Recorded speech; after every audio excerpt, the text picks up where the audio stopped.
надо будет распределиться четко по местам и натягивать, поддерживать этот трос. Вот вся работа.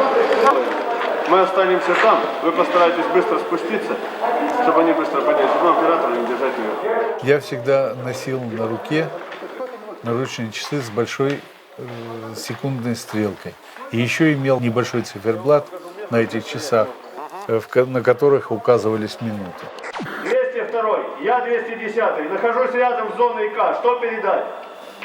Эти часы мне спасли жизнь в дальнейшем, поскольку я по ним сумел четко сориентироваться, сколько минут, сколько секунд я нахожусь в том или ином месте кровли.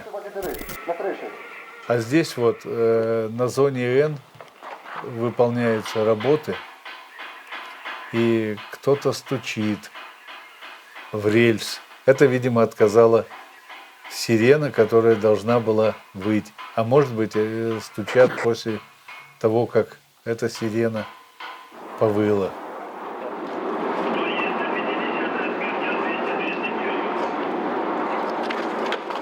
Это спускается кто-то из вашей группы, потому что в белых одеждах солдаты не ходили.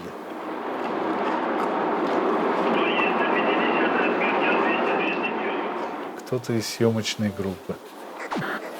А вот контейнера в таком виде Швидько отправлял на захоронение. Там, где строился 5-6 блок, там были вырыты для твердых отходов траншеи и забетонированы уже. И в эти траншеи сбрасывались эти контейнера. Открывался замок на вертолете, и они сбрасывались. Так вы трос отпускаете, что вы в обратную сторону? Надо же, трос-то ослаб. Трос-то должен натягиваться, вы не за ту рукоятку начали работать.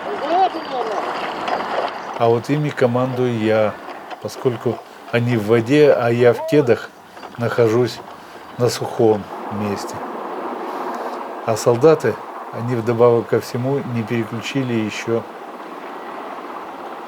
один рычаг, который позволяет менять направление. Или трос натягивается, или трос спускается. А где робот? Робот вон стоит оранжевый, вон! И я вот вынужден был спуститься снизу, Пойдем? сказать им об этом. Хотя я должен был наблюдать здесь, вверху, у этого робота, о том, как идет процесс его протаскивания сквозь обломки к краю этой зоны. 3-5 секунд и все. Отсюда он должен был быть забран вертолетом. Пошли за...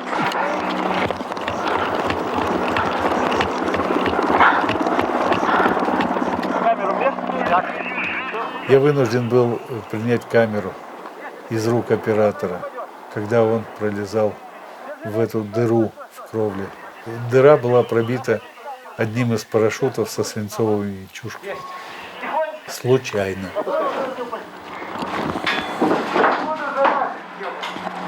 Саша, страхуй там! В зоне М 1 минута стоила где-то больше десятка рентген. А на зоне Л, вот где эта дыра, там в пределах, 1 минута стоила где-то 1 БР. Может быть, 2 БР. 2 рентгена.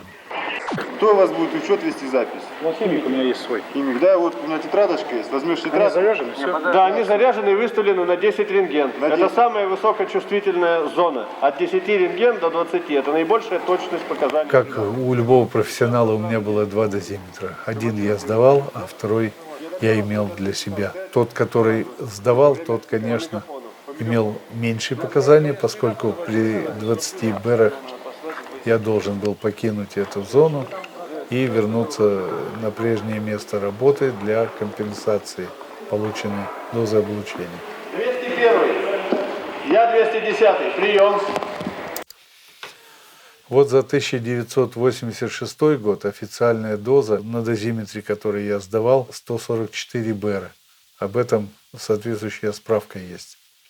А по хромосомным операциям и по наличию стронция в зубах, которые тоже забрали у нас японцы, так же, как и хромосомные операции делали они, то тогда была установлена доза в 288 БР.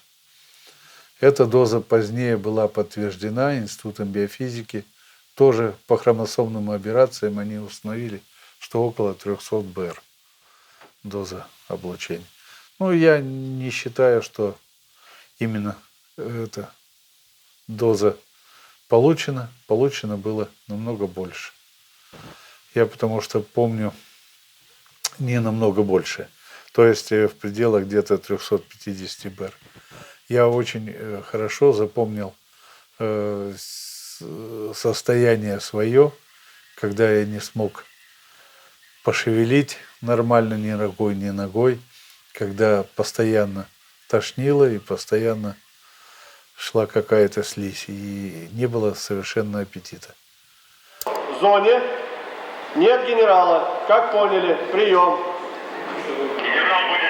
Первый выход на крышу Чернобыльской АЭС, конечно, я был напуган. Напуган тем, что для меня это совершенно новая обстановка была. Ну, во-первых, запах свежего белья, занесенного с мороза, который мне был знаком с детства. Во-вторых, большая доза излучений, создающих опасность. Не ходи туда, не ходи сюда. Вот, пожалуй, все, что я могу сказать о первом выходе. Из присутствующих гвардейцев, не желающих идти на выполнение задачи, есть? Нет. Анализ крови брали? Анализ крови сдавали буквально неделю. Хорошо, ясно. Значит, самочувствие у всех как, товарищи? Нормально. Ну, прекрасно. Вы сами решили, да? Да. Хорошо, но если генерал ходил, так почему вам не сходить, правда? Значит, я вам действительно, товарищи, говорю, мы проводили 2 дня назад эксперимент с научным центром. Офицеры ходили туда вместе со мной. Понятно? Вот, товарищ знает. Да.